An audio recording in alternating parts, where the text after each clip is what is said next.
नमस्कार विद्यार्थी मित्रांनो, आज आपण 21 एप्रिल दिनविशेष बघणार आहोत. 1526 पानिपतची पहिली लढाई झाली. बाबरने इब्राहिम लोधीचा पराभव करून भारतात मुघल सत्तेची स्थापना केली. लढाईची प्रमुख वैशिष्ट्ये बघा. तारीख आणि ठिकाण 21 एप्रिल 1526 पानिपत हरियाणा या ठिकाणी. लढणारे पक्ष मुघल आक्रमक बाबर विरुद्ध लोधी घराण्याचा सुलतान इब्राहिम लोधी. परिणाम इब्राहिम लोधी युद्धभूमीवर मारला गेला आणि भारतात मुघल सत्तेची स्थापना झाली.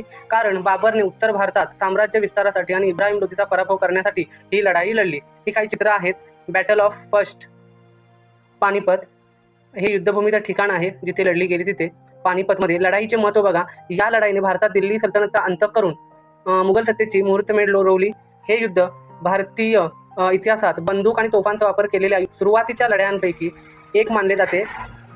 1947 सरदार वल्लभभाई पटेल यांनी दिल्लीतील मेटकाल हाऊसमध्ये प्रशासकीय सेवा अधिकाऱ्यांना संबोधित केले. या निमित्ताने हा दिवस नागरी सेवा दिन म्हणून साजरा केला जातो. मुख्य माहिती इथे दिलेली आहे. इतिहास बघा. 21 एप्रिल 1947 रोजी स्वतंत्र भारताचे पहिले गृहमंत्री सरदार वल्लभभाई पटेल यांनी दिल्लीत मेटकाल हाऊसमध्ये प्रशासकीय सेवा अधिकाऱ्यांना तुकडीला संबोधित केले.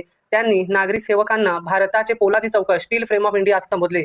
पुरस्कार. या दिवशी केंद्र सरकार सार्वजनिक प्रशासनातील पायाभूत सुविधा आणि नाविन्यपूर्ण प्रकल्पामध्ये उत्कृष्ट काम करणाऱ्या अधिकाऱ्यांना सन्मानित करते. महत्त्व. हा दिवस प्रशासकीय सेवेतील पारदर्शकता, कार्यक्षमता आणि लोककल्याणाची वचनबद्धता पुन्हा जागृत करते. 1960 ब्राझीलची राजधानी ब्रासिलिया अधिकृतपणे कार्यान्वित झाली. 1987 मध्ये LTTE वर बंदी ठेवण्याचा निर्णय अमेरिकेने घेतला.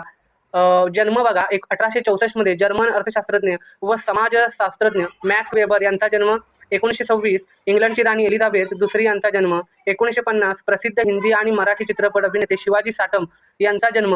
मृत्यू. 1910 मध्ये अमेरिकन विनोदी लेखक मार्क ट्वेन यांचे निधन. 1938 कवी आणि तत्त्वज्ञ सर मोहम्मद इक्बाल यांचे निधन. 2013 मध्ये भारतीय गणितज्ञ आणि मानवी संगणक ह्युमन कॅल्क्युलेटर शकुंतला देवी यांचे निधन. महत्त्वाचे दिन. राष्ट्रीय नागरी सेवा दिन, भारत प्रशासकीय अधिकाऱ्यांचा सन्मान असतो. आणि जागतिक सर्जनशीलता आणि नवोपक्रम दिन, मानवी सर्जनशीलतेला प्रोत्साहन. या प्रकारे आजच्या दिनाचे महत्त्व आहे. तर हे तुम्ही लक्षात ठेवा. थँक्यू.